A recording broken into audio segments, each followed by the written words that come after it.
మంచి school district అయితే పక్క కౌంటీస్ నుంచి వాళ్ళు ఇక్కడ షిఫ్ట్ అవుతారు. సో వాళ్ళ పిల్లలు ఇక్కడ చదువుకోవచ్చండి. అది మా మంగళగిరి నియోజకవర్గంలో మొదలైంది. నిర్మల స్కూల్లో అడ్మిషన్స్ కోసం పక్క నియోజకవర్గంలో ఉన్నవారు వాళ్ళ ఇల్లు ఆధారాన్ని మార్చుకుని వచ్చి ఇప్పుడు మా పిల్లలకి అడ్మిషన్స్ అని చెప్పే పరిస్థితికి వచ్చారు. ఇది మన సిస్టంలో ఉన్న ప్రతి ప్రభుత్వ పాఠశాల, కేవలం ఒక ఇంటర్నేషనల్ స్కూల్ అనే కాదు, ప్రతి ప్రభుత్వ పాఠశాలలో ఇదే పరిస్థితి రావాలి. ఆ లక్ష్యంతో మనందరం పనిచేయాలని నేను ఇక్కడ మిమ్మల్ని కోరుతాం జరుగుతుంది. దానికి చాలా శ్రద్ధ పెట్టాలి. మీ గురించి ఫోకస్ చాలా చాలా అవసరం. మీరు చూశారు, అనేక సంస్కరణలు తీసుకొచ్చాం. ఉపాధ్యాయులు కేవలం బోధన పైన ఎక్కువ శ్రద్ధ పెట్టాలి. అడ్మినిస్ట్రేటివ్ మ్యాటర్స్ అంటే ఎంఈఓ డిఎస్ తీసుకోవాలి. అంత లీప్ యాప్ ద్వారానే జరగాలి.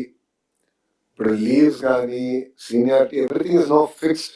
వీఆర్ క్లీన్ అప్ 99% అయిందని నేను అనుకుంటున్నాను. కాదంటే మీరు చెప్పండి, సరిదిద్దుకుంటాం. But we are fixed everything. So ఉపాధ్యాయుల్ని మీరు తిప్పించుకుంటాం, మిమ్మల్ని కల్పించుకుంటాం. అది ఫుల్ స్టాప్ పెట్టాలి. Anything and everything should only happen through LEAP app. ఉపాధ్యాయులు లీవ్కి వెళ్ళాలంటే లీప్ యాప్ ద్వారా అప్లై చేయాలి. ఇమ్మీడియట్ గా అక్కడికి మీరు క్లస్టర్ నుంచి పూల్ ఉంటుంది అలొకేట్ చేయాలి. టీచర్ లేకుండా పాఠశాలను ఉండకూడదు.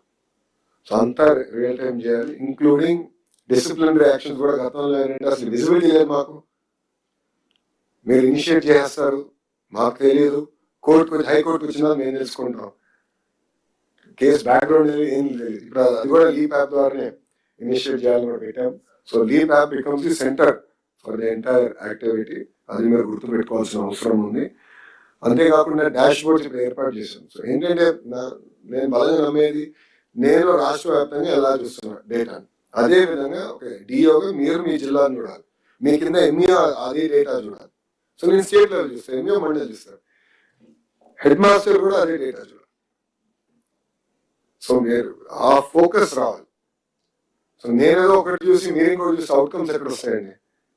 గోల్ క్లియర్గా ఉండాలి. మంత్రి గారి దగ్గర నుంచి సెక్రటరీ గారి దగ్గర నుంచి కింద లాస్ట్ మైల్ ఫంక్షనరీ వరకు గోల్ సిమిలర్గా ఉండాలని చాలా కష్టపడ్డాం. డాష్ బోర్డ్స్ ఇప్పుడు ఏర్పాటు చేశాం. సో డాష్ బోర్డ్స్ పైన కూడా మీరు ఎక్కువ శ్రద్ధ పెట్టాలి. క్రమీపంగా ఒక ఇది స్టెబిలైజ్ అయిన తర్వాత we want to make this also public dash board. This will be made public dash board. So public చూస్తారు. వాళ్ళే కదా మనకి అందరు జీతాలు పెట్టేది. వాళ్ళ పనులు పెడుతున్నారు, మనం జీతాలు చెల్లించగలుగుతాం.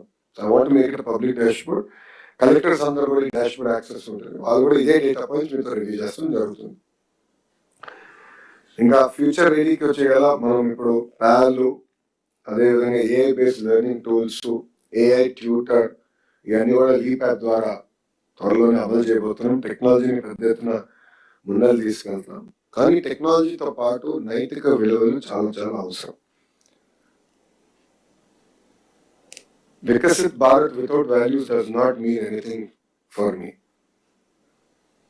అందుకే గౌరవ ముఖ్యమంత్రి గారు చాగంటి కోటేశ్వరరావు గారిని క్యాబినెట్ హోదా ఇచ్చి ఆయన అడ్వైజర్ గా పెట్టుకున్నాం. ఆయన రూపొందించిన పుస్తకాల్ని ఈరోజు మనం పిల్లలకి ఇస్తున్నాం.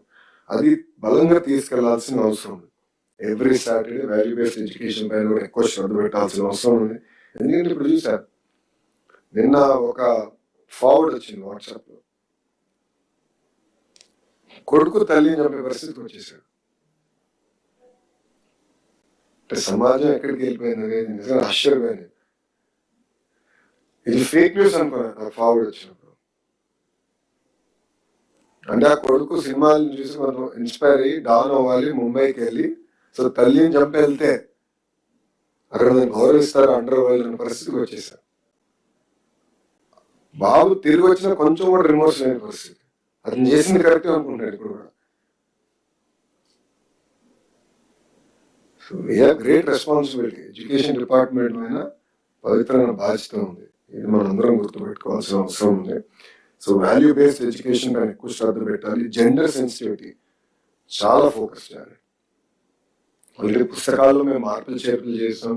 నేను మాడుతున్నాను, గౌరవ ముఖ్యమంత్రి గారు, ఉప ముఖ్యమంత్రి గారు కూడా అనేక సార్లు మాడుతున్నారు. జెండర్ సెన్సిటివిటీ అనేది చాలా చాలా అవసరం. బలంగా మన పిల్లలకు ఎంకరేజ్ చేయాలి.